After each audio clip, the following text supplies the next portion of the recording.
I'm thankful that you took time today to pull up a seat. I hope these few minutes together help you follow Jesus better by deepening your relationship with Him and helping you live intentionally for Him every day.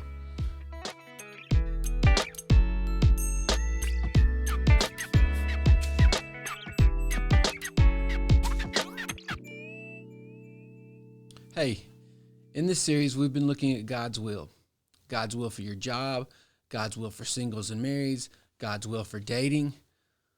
We've looked at how we must prioritize knowing God through a personal relationship over knowing His will for our lives.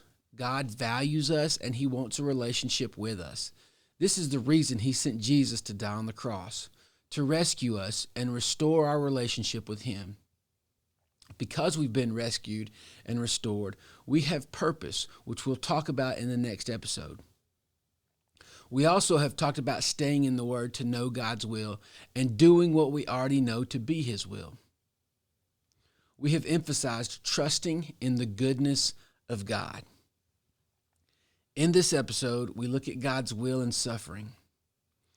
Suffering and evil in this world have caused many to doubt God, and several just to completely check out on God. They blame God for all the bad in their lives. At times, it is hard to trust God's goodness and His sovereignty. We might ask, if God is all-powerful, why did He let this happen? Is suffering part of God's will? Our problem with suffering is not an intellectual problem.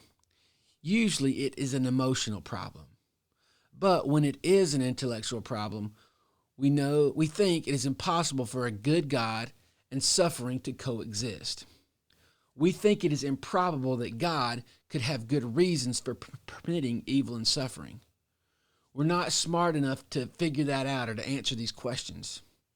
We forget that we are finite and our intelligence and insight are limited.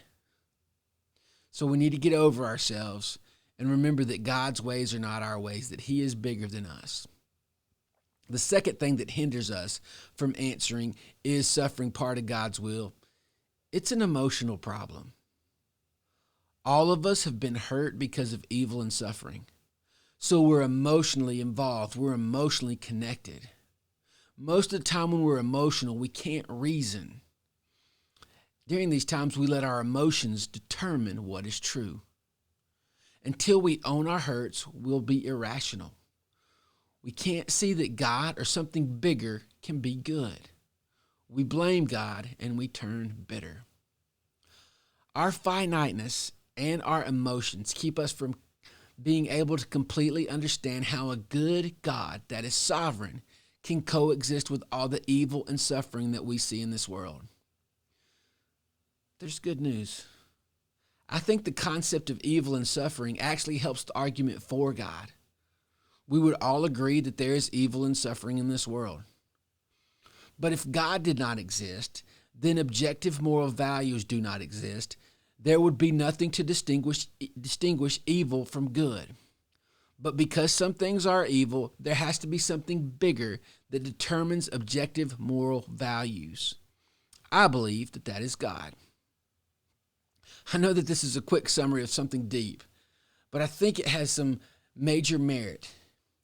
Evil exists, objective moral values exist, therefore God exists. The Christian doctrine gives answers to the problem of suffering. So let's dig just a little bit deeper.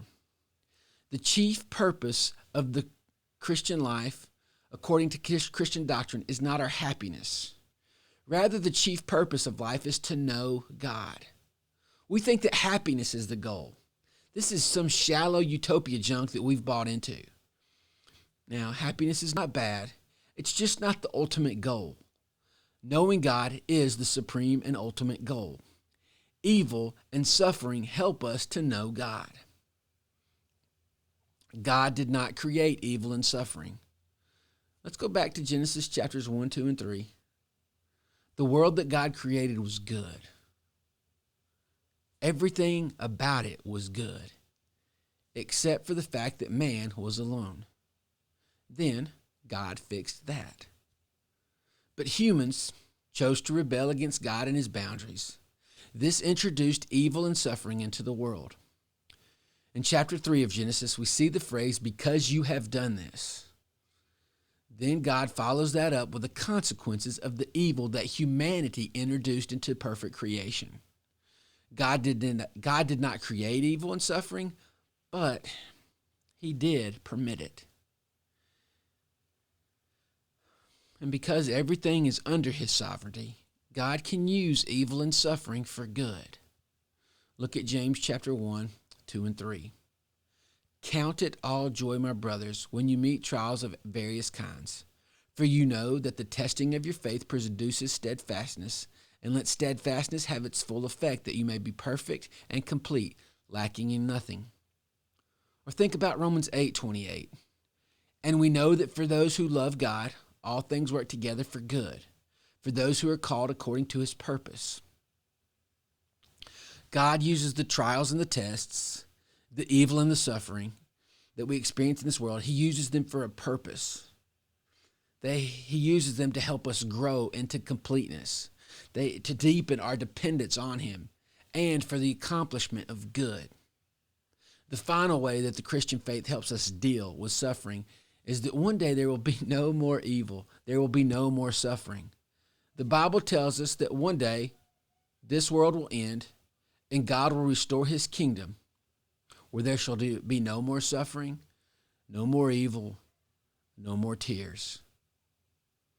While we are still in this world, there will be evil and suffering. We can choose to own them so that we can be better, or we can choose to let our trials own us and make us bitter. When you face trials, trust God's sovereignty. Choose to own it so you can move toward healthy. I'm praying for you and hope this episode will help you when you face the evil and suffering in this world, because they're going to come your way. In the next episode, I guarantee that I'm going to tell you what God's will for your life is, so don't miss it.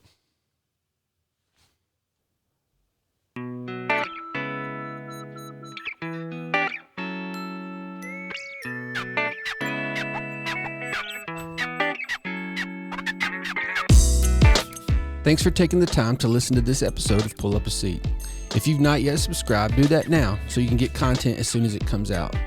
Also, please help us get the word out by sharing on social media and inviting others to pull up a seat.